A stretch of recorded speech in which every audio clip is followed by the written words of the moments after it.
You think the first Porsche was built by a brilliant engineer with a spotless reputation and unlimited resources. It wasn't. It was built by his son, using money from a race car contract, for one specific purpose: to pay a ransom and get his own father out of a French prison.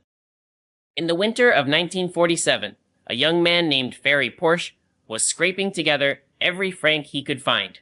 His father, one of the most celebrated automotive engineers alive, had been locked in a cold cell in Dijon, France, for over a year, accused of war crimes. No trial. No formal charges filed. Just a cell and a demand. 1 million francs, or he doesn't come home. Ferry didn't have that kind of money. His family's design firm barely had money for tractors and water pumps. So he took on a contract to build a race car for an Italian team, worked through the winter, and used the payment to buy his father's freedom. 6 months after his father finally walked free, Ferry Porsche unveiled the first car to ever carry his family's name. Not his father's dream. His own. Built, as he put it years later, because he looked around at every car on the market and simply couldn't find the one he wanted to drive. That car became the foundation of one of the most respected sports car companies on Earth. And decades later, that same company would try something almost nobody saw coming. A plan so audacious that a car maker with 11,000 employees would attempt to secretly buy a car maker nearly 30 times its size. It would very nearly work. And then it would spectacularly, catastrophically fail in a way that changed who actually owns the Porsche name to this day. But to understand any of that, you have to go back further, before the ransom, before the prison cell, to a man whose genius is undeniable and whose choices during the darkest years of the 20th century are still argued over by historians today. This is Riven Files. The engineer. Ferdinand Porsche was, by nearly every account, one of the most gifted automotive engineers who ever lived. Born in 1875 in what's now the Czech Republic, he built one of the world's first gasoline-electric hybrid vehicles in 1900, at the age of 25, causing a sensation at the Paris World's Fair. He went on to design record-breaking race cars for Mercedes-Benz and the legendary Auto Union Grand Prix cars, machines so advanced they're considered an early ancestor of modern Formula One design. By the early 1930s, Porsche had opened his own independent design and engineering firm in Stuttgart, taking on contract work from multiple manufacturers. And in 1934, Adolf Hitler personally commissioned him to design an affordable car for the German people, what would eventually become the Volkswagen Beetle, one of the best-selling cars in automotive history.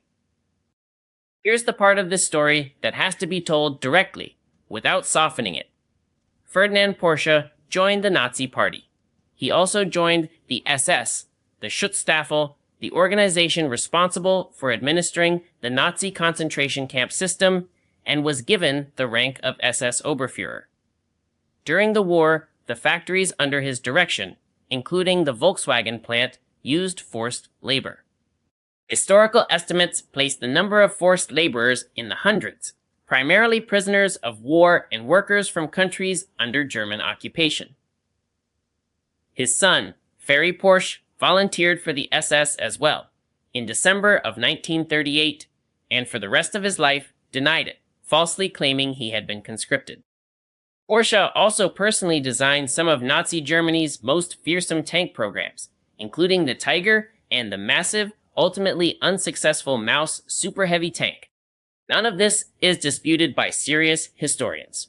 What is disputed is the exact nature of his personal culpability, and why, after the war, he was ultimately released without ever being convicted of a war crime.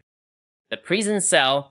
When Germany fell in 1945, Ferdinand Porsche was first taken into custody by American forces, questioned, and released. Then, in November of that year, French authorities invited him to a meeting in Baden-Baden to discuss reviving Volkswagen production in France as part of war reparations. It was a trap. In December 1945, French authorities arrested Porsche, along with his son Ferry and his son-in-law Anton Pieck. Ferry was released after roughly 6 months. Ferdinand and Anton were not so fortunate. They were moved between prisons in Baden-Baden, Paris, and finally Dijon, held in freezing individual cells, repeatedly interrogated, without formal charges ever being filed against them. Here's where the story gets genuinely murky, and it's worth telling you both versions rather than picking one. Porsche's own company today states that his imprisonment traced back to an internal dispute within the French auto industry, rival manufacturers Renault and Peugeot maneuvering against him for commercial advantage, not a genuine war crimes case. Other historians see it differently, pointing to the well-documented use of forced labor under his direction as more than enough grounds for suspicion, and argue his release had more to do with the shifting post-war priority of rebuilding Germany's economy than with any finding of innocence. What both sides agree on is what actually got him out. Not a trial, not a verdict, a payment. Roughly 1 million francs, raised in part through connections in French racing circles, and in part through the earnings from that Italian race car contract Ferry had taken on. On August 1st, 1947, after roughly 20 months in custody, Ferdinand Porsche walked free. He would be formally, if quietly, exonerated the following year. The car he almost didn't live to see. While his father sat in that cell, Ferry Porsche wasn't just raising ransom money. He was building something of his own. On April 1st, 1947, while his father was still imprisoned, Ferry and his sister Louise established a new company in Gmünd, Austria, to protect what was left of their father's design firm from being seized by occupying forces. They kept the lights on repairing farm equipment and building winches and water pumps. But Ferry had a different idea in mind. He'd always driven fast cars, an Alfa Romeo, a BMW, a modified Volkswagen with a supercharged engine bolted on. And by his own account, decades later, he simply couldn't find a car on the market that matched what he actually wanted to drive. So in the summer of 1947, working out of a converted sawmill, he began sketching something new. A small, lightweight, rear-engine sports car, built using parts scavenged from his father's Volkswagen design to keep costs down. On June 8, 1948, less than a year after his father finally came home, Ferry Porsche personally test drove the finished prototype on public roads near Gmünd. It carried the internal design number 356. It would go on to become the first vehicle ever to officially carry the Porsche name. The conditions were primitive. The Gmünd workshop had no reliable power, barely enough materials, and workers so cramped together they could hardly move between machines. Only 52 of these hand-built cars were ever made in Austria before the company relocated back to Stuttgart in 1950. Ferry Porsche himself would later put it bluntly. There was zero profitability in Gmünd. It simply started at zero and stayed at zero. But it worked. By the end of 1950, production in Stuttgart had already more than doubled the company's own optimistic projections. In 1951, a single 356 entered the 24 Hours of Le Mans and won its class outright.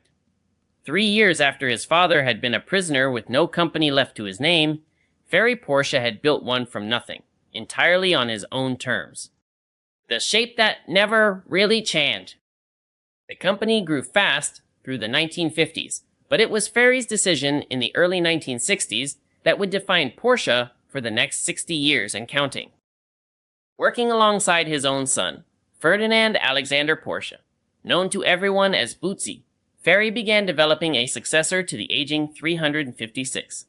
Bootsy, then a young designer in the company's model department, penned a shape with a narrow front face, a distinctive rounded fender line, and a silhouette unlike anything else on the road. It debuted in 1963 under the internal name 901, then quickly renamed the 901 after a trademark dispute with Peugeot, who had already claimed rights to 3-digit model names with a 0 in the middle.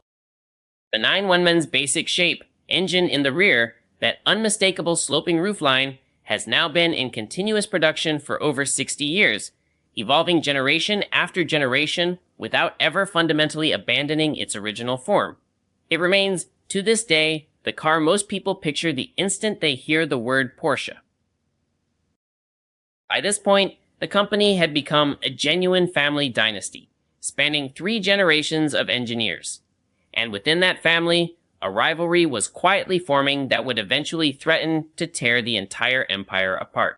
Ferdinand Piëch, Ferry's nephew, son of the same Anton Piëch who'd been imprisoned in France alongside Ferdinand Porsche, grew up inside the company too, eventually becoming one of its most brilliant and most ruthless engineers, responsible for some of Porsche's most powerful racing engines. Piëch and his cousin Bootsy did not get along, and in 1972, in an attempt to prevent all-out family warfare over control of the business, the Porsche and Piëch families made an unusual decision. No family member would be allowed to hold an operating management position in the company ever again. Only outside professional executives would run daily operations from that point forward. It didn't stop the rivalry, it just moved it somewhere else. The mouse that tried to swallow the elephant. By 2005, Ferdinand Piëch was no longer at Porsche at all. He'd left decades earlier to run Volkswagen itself, eventually becoming chairman of its supervisory board, the single most powerful position in a company roughly 30 times the size of Porsche. And that same year, quietly, Porsche's own management began buying up shares of Volkswagen. At first, it looked like a straightforward, if unusually large, investment. But by the end of 2008, Porsche, a company with about 11,000 employees worldwide, selling roughly 100,000 cars a year, had acquired stock and options representing 74% of the voting rights in Volkswagen, a company with over 320,000 employees and more than 6 million cars sold annually that same year. The smaller company was on the verge of swallowing the much larger one whole. Porsche's CEO at the time, Wendelin Wiedeking, publicly insisted for years that no takeover was underway, even as the company kept buying. Behind the scenes, the strategy had turned Porsche's finance department into something closer to a hedge fund than a car manufacturer, using complex stock options to squeeze short sellers betting against Volkswagen's rising share price and generating billions in paper profits along the way. Then, in the fall of 2008, the global financial crisis hit, and everything Porsche had built on borrowed money started to come apart. The result? To fund the final push toward full control of Volkswagen, Porsche had taken on somewhere between 10 and 14 billion euros in debt, depending on the exact accounting. As long as banks kept lending freely, that debt was manageable. In the fall of 2008, banks stopped lending freely to almost anyone. By March of 2009, Porsche owed money to 15 different banks simultaneously, any one of which could theoretically have forced the company into bankruptcy. The company's finance chief managed to refinance most of the debt just one day before a massive loan payment came due, but billions more remained due within months, and the credit markets showed no interest in helping any further. That's when Ferdinand Piëch, the same cousin who'd left Porsche decades earlier, now sitting on Volkswagen's side of the table, made his move. Volkswagen offered Porsche an emergency cash infusion to cover its debts, but the loan came with a condition attached. Porsche would ultimately have to sell itself to Volkswagen, not the other way around. By July 2009, Porsche's CEO had resigned, reportedly with a severance package north of $70 million. By 2012, the deal was finalized. The tables had completely turned. Porsche, the company that had spent years secretly trying to swallow Volkswagen, was itself absorbed into the Volkswagen Group, run in large part by the very cousin it had been competing against for decades. The mouse had tried to eat the elephant and ended up as part of the elephant instead, where IT stands now. Porsche today operates as part of the Volkswagen Group, but with a level of independence and prestige most subsidiaries never get. In 2022, Porsche AG went public in its own stock listing, one of the largest European IPOs in years, while Volkswagen retained majority control. The company faces the same pressures reshaping the entire auto industry right now, shifting demand in its 2 largest markets, the United States and China, and a bet on electric vehicles that hasn't unfolded quite the way its leadership originally planned, forcing the company to restructure its product lineup and delay parts of its EV rollout. As of January 1st, 2026, Porsche has a new CEO. Michael Leiters, who spent over a decade working inside Porsche earlier in his career, before leaving to become Chief Technology Officer at a certain rival Italian manufacturer, Ferrari, and later running McLaren. The engineer who once designed for one of Porsche's oldest rivals is now the one steering the company forward. Some things, it turns out, really do come full circle. Reflection plus closing the loop. Remember how this started. A son scraping together every franc he could find, using a race car contract to pay a ransom and bring his own father home from a French prison cell. That single act, one young man refusing to accept that his family's legacy would end in a cold cell in Dijon, is the reason the Porsche name exists on a car at all.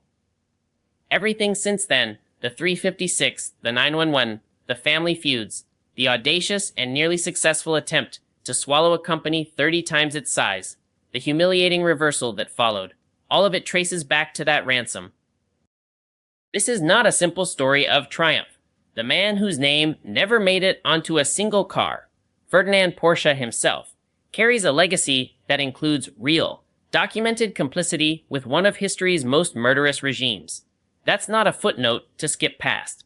It's part of the record, and serious historians still argue about exactly how much of it he could have avoided, and how much he chose.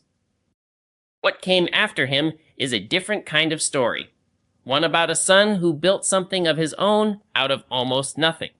A family that nearly destroyed itself trying to control what he built, and a company that gambled everything on swallowing a giant and instead became part of one. This has been Riven Files. If you want to see what other companies were shaped by the choices nobody talks about, you already know what to do.